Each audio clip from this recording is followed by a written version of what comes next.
Salut à tous, c'est Joris, j'espère que vous allez bien. On se retrouve pour un nouveau 10 minutes crypto qui risque d'être encore une fois très chargé, que ce soit en actualité parce qu'on aura un événement que beaucoup de personnes attendent sur les marchés financiers. C'est le discours de Jérôme Powell ce soir, je vous parlerai des enjeux et on fera aussi un point sur l'analyse technique parce qu'on a eu beaucoup de mouvements hier sur le Bitcoin et les marchés financiers en général. Donc voilà, on va faire un point sur tout ça.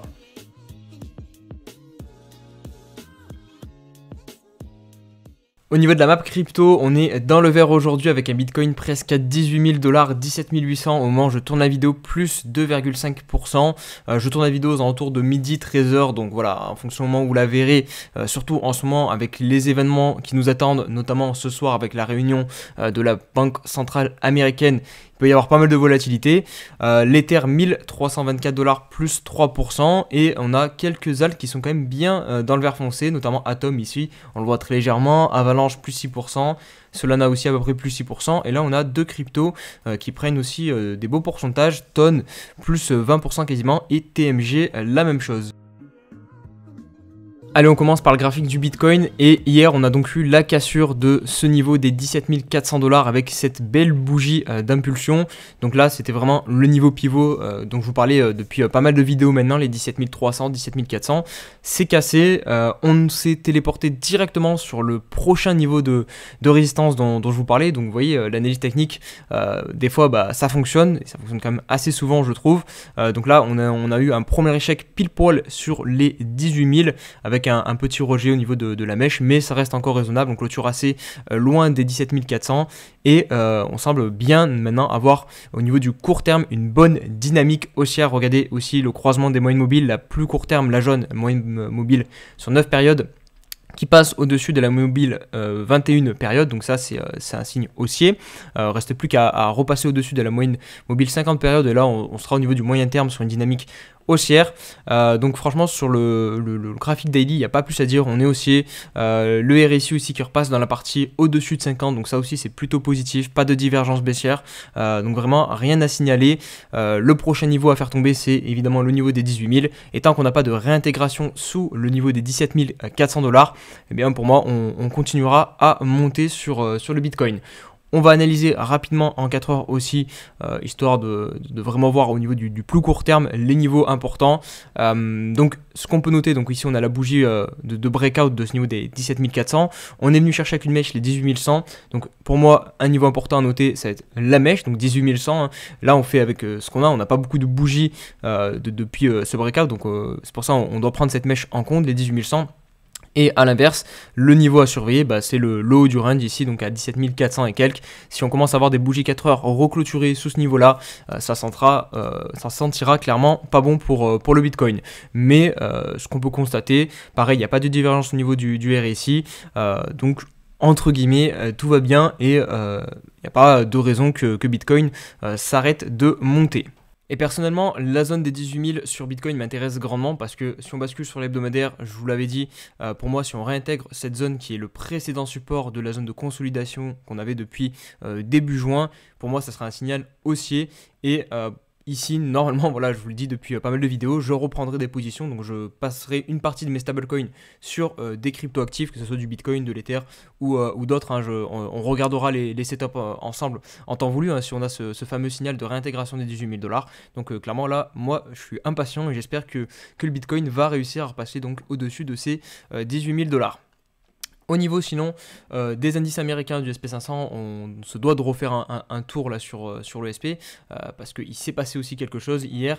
Alors là c'est plus, je ne vais pas dire que c'est baissier, mais c'est un petit peu dommage parce que regardez, on a commencé en fait à s'extirper de la trendline baissière qu'on a depuis le début de l'année sur le SP500. Là, je suis en hebdomadaire et malheureusement, on a fait directement une réintégration. En fait, ce qui s'est passé avec la news de l'inflation, alors pour ceux qui ne savent pas, la news de l'inflation a été bonne. L'inflation globalement a encore diminué sur le mois de novembre. Du coup, on a eu une réaction très haussière des actifs risqués, du Bitcoin et du SP, mais derrière, en fin de session, le SP a quasiment redonné toute sa hausse. Vous voyez la bougie là en daily, on a clôturé, on est venu chercher les 4150 points, on a clôturé à 4000 points. Donc ça c'est un petit peu dommage, donc je suis curieux de voir ce qui va se passer aujourd'hui sur le SP, si on va poursuivre la hausse ou pas, ou si finalement ce qui s'est arrivé hier avec L'inflation, c'est juste un coup d'épée dans l'eau et Jérôme Powell ce soir va calmer tout de suite les marchés, c'est possible. Donc clairement, il faut attendre la réunion donc FOMC de ce soir pour avoir un peu plus d'informations. Et sinon, au niveau du dollar, là par contre, c'est intéressant pour nous. Il a cassé, il a fait un nouveau point bas. Donc je vous l'avais dit hier aussi, la zone sur laquelle moi je m'attends où on aura vraiment du support sur le dollar, c'est la zone des 100 points, 102 points à peu près. Donc pour moi, là, dans les prochains jours, on devra avoir un dollar qui se dirige vers cette zone-ci, surtout avec le signal là donc baissier qu'il vient de donner puisque on fait un nouveau point bas. Allez, on passe maintenant sur la partie news et juste avant, pensez à vous abonner à la chaîne YouTube et liker la vidéo. Voilà, ça aide à les mettre en avant, donc un grand merci à toutes les personnes qui le font. La partie Twitter, donc Alan Trading qui nous partage les données de l'inflation, donc ça c'était vraiment la donnée économique que tout le monde attendait hier soir et qui a fait énormément bouger les marchés financiers. Donc on a bien l'inflation CPI ici qui est de 7,1% pour le mois de novembre aux États-Unis. La prévision des analystes était 7,3% et précédemment on avait 7,7% d'inflation pour le mois d'octobre. Donc l'inflation est encore en train de diminuer, ça a battu les prévisions, donc clairement c'était le scénario le plus haussier possible et c'est pour ça donc on a eu une réaction très fortement haussière hier sur les actifs risqués, même si on vient de le voir, le SP500 au final ça a redonné un petit peu de sa hausse. Mais on verra que il reste quand même une grosse attente des marchés. C'est ce soir donc avec Jérôme Powell, donc président de la Banque centrale américaine, qui doit annoncer donc une remontée des taux et faire un discours. Et ça, les marchés financiers l'attendent encore beaucoup. On enchaîne avec Dylan Leclerc qui nous partage qu'il y a eu énormément de retraits de Bitcoin faits depuis Binance. C'est même il dit ever, donc le plus gros retrait en 24 heures jamais réalisé. Vous voyez ici on a 40 000 bitcoins quasiment qui ont été retirés hier de Binance et Binance a tenu le coup, donc bon, c'est plutôt bon signe pour l'écosystème. CryptoGoku qui nous partage une vidéo qui doit faire plaisir à plus d'une personne dans l'écosystème, c'est l'arrestation donc de SBF. Hier je vous l'ai partagé dans la vidéo, mais là on a donc l'extrait en vidéo de son arrestation. Il serait détenu dans la prison de Fox Hill. Il me semble que cette prison fait partie des 5 prisons les pires dans le monde en termes de conditions de détention. Donc bon, voilà, ça lui fera réfléchir un petit peu à tout ce qu'il a fait. Je pense que certaines personnes dans l'écosystème ne sont pas mécontents de cette news. On enchaîne avec ce petit retweet que j'ai fait donc sur Binance, sur CZ, qui nous dit, hop, je vais vous le mettre en français. Alors non, c'est pas celui-ci, voilà, c'est celui-ci. FUD a apporté un test de résistance qui à son tour contribue à renforcer la crédibilité des échanges qui réussit le test. Si vous souhaitez conserver vos propres pièces, n'hésitez pas à utiliser Trust Wallet. Veuillez garder vos clés privées en lieu sûr, sinon nous sommes ici, Binance. Donc voilà, CZ qui respire la sérénité, qui dit si vous voulez, vous pouvez partir de Binance, allez stacker sur des wallets où vous détenez vous-même vos clés privées, il n'y a pas de souci, vous inquiétez pas. Donc moi j'ai mis CZ, il fait vraiment trop le mec serein, ça me fume, j'espère qu'il n'est pas en full bluff, parce que ouais, là il montre vraiment un niveau de confiance assez surprenant. Et pour terminer sur le fil Twitter, fin du drama au niveau de CoinMemba, ça aussi je voulais partager hier, donc ce gros influenceur qui était en embrouille entre guillemets avec Binance, qui a dit bonjour, j'ai eu une conversation hier avec des amis proches, hier, deux fois, j'ai dit 2 fois le mot hier, et ils m'ont également conseillé d'arrêter le drama avec Binance et de passer à autre chose, inutile de continuer ainsi, j'ai ouvert un compte sur une autre bourse et je poursuivrai mon trading là-bas. Donc là c'est un FUD qui va se terminer du côté de Binance. On passe maintenant sur le sujet principal de cette journée, c'est bien évidemment le discours de Jérôme Powell, donc qui aura lieu ce soir 20h30 heure française. À 20h, on aura quand même aussi la décision de la politique monétaire de la Banque centrale, s'il remonte de 50 points ou de 75 points les taux directeurs de la Banque centrale. Le consensus, c'est 50 points, ça je voulais partager hier. En théorie, il n'y aura pas de surprise, voilà, on sera bien sur une augmentation de 50 points pour ce mois-ci. La Banque centrale, donc, qui ralentit le rythme de sa hausse des taux, parce que justement, l'inflation est en train de diminuer.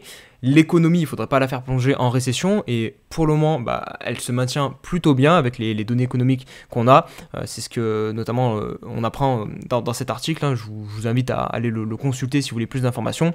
Mais du coup, ce soir, ce qui va être important, c'est le discours de Jérôme Powell et de savoir en fait ce qui va nous annoncer pour le futur, si oui, on pourrait atteindre un pic donc de cette hausse des taux pour le printemps 2023. Donc oui, la hausse des taux, on est plutôt sur la fin, hein, tout ce narratif là de la fameuse hausse des taux de la Banque centrale, bah, ça pourrait être terminé en printemps 2023. Donc voilà, petit à petit finalement, eh bien, on voit de l'éclaircie arriver. Et, ben on aura la réponse ce soir, donc à suivre, très important parce que les marchés l'attendent, donc le discours de Jérôme Powell. On poursuit côté français avec l'entreprise Just Mining, donc celle d'Asher, hein, qui est très connue dans notre écosystème, qui fait un énorme rebranding et qui change même son nom du coup, qui passe donc de Just Mining pour devenir Meria. Donc Meria, ça fait écho au Cryptomeria, un cèdre japonais dont les propriétés, outre son nom évocateur, rappellent fortement l'univers de la blockchain. En effet, constitué d'un bois tendre et très résistant, le Cryptomeria n'est pas affecté par les perturbations extérieures telles que les insectes ou les intempéries. Voilà, ça c'est pour la petite histoire sur le nom. Donc grosse force à Asher dans le développement de son entreprise. Et on va terminer les news aujourd'hui par un petit peu de positif de la part de l'ancien patron de BitMEX, qui déclare « Tout ce qui devait s'effondrer l'a déjà fait.